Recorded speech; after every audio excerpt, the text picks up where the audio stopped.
Brought to you by Agilus Diagnostics.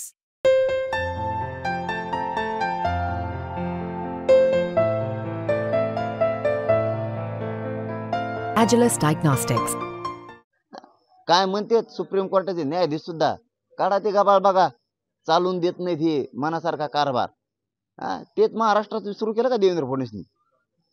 Court चालून द्यायना, गोरगरीबाला चालून द्यायना, कोणाला मध्ये घेतो. मराठीत लोक संपितो का?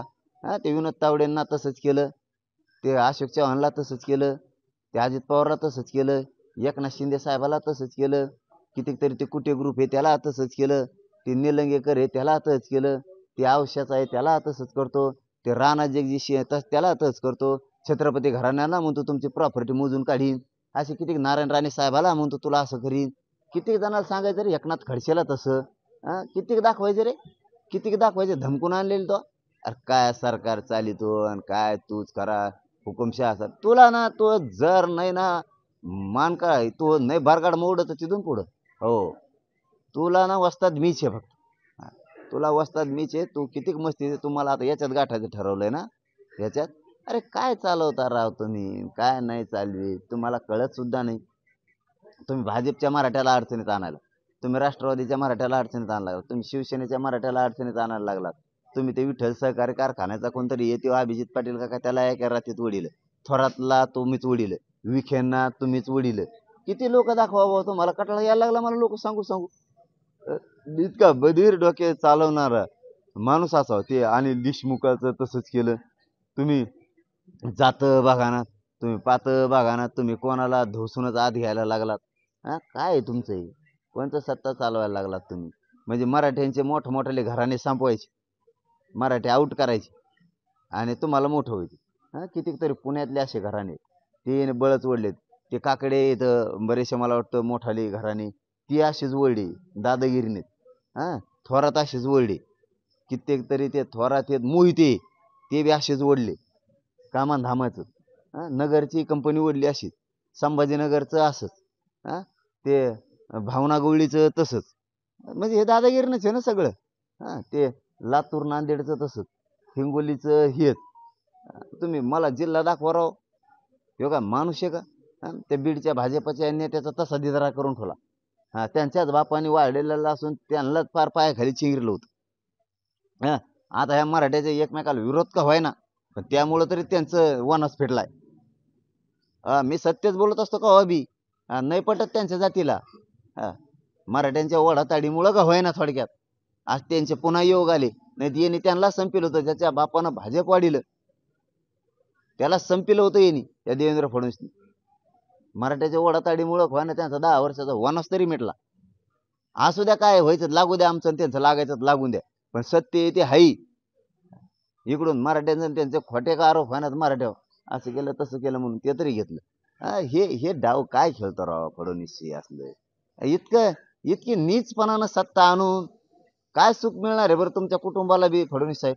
इतके नीचपणानं वागून आणि माझ्या संग वागायला. काय ती काय केस केली ते तुकडे पाडून द्यावा. आमचा तर भरायचा संबंधच नाही ते पैसे. मी जाहीर सांगतो, मी भरीत नाही. माझ्याजवळ भरायला 1 रुपया बिल. मी जेलला जायला तयार. माझ्याजवळ 1 रुपया नाही, माझ्याजवळ फक्त घर आहे माझ्या नावावर.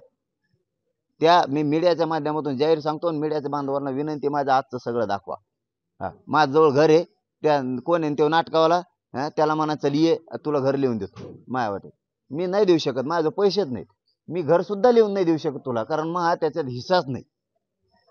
तरी बी चल छत्रपतीसाठी, आणि छत्रपतीचं त्या नाटकाचं बदनामी होऊ नये म्हणून मी माझ्या नावावर एक प्लॉट आहे, ते जेवढ्या हजाराचा लाखाचा असेल ते उद्या सकाळी मी तो लिहून देतो. घे आणि तो पोरं चांगले कर. माझ्या पोराचं वाटलं होऊन ते कोण नाटकावाला आहे. पण हे असलं मला गुतागुतीचं काम करू नका. माझ्याजवळ प्लॉट आहे, मी उद्या सकाळी लिहून द्यायला तयार. मी कोणत्या एका माझ्या मराठ्याच्या बांधवाला सांगतो, उद्या सकाळी कुणीतरी या, मला पैसे द्या, मी तुमच्या नावावर तो प्लॉट देतो लिहून. मी तिकडे गायरनात राहायला जातो. माझ्या कुटुंबाला उद्या सांगतो आपलं गायरनात राहायला चला, आणि त्या नाटकावाल्याला ते पैसे नेऊन द्या. काय देवेंद्र फडणवीस मूर्खासारखं वागायला लागलात राव तुम्ही. माझा संबंध नसून सुद्धा विनाकारण मी चांगलं काम करायला लागलो समाजाचं.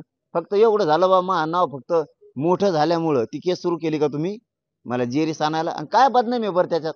हा मी जर डाके टाकले असते बलात्कार खुनं केले असते तर मग ठीक होतं बा. मग बदनामी त्यात काय बदनामी छत्रपतीच नाटक दाखल आणि त्याचा तोटा आला. आता आला का डोक्यात दगड घालतो.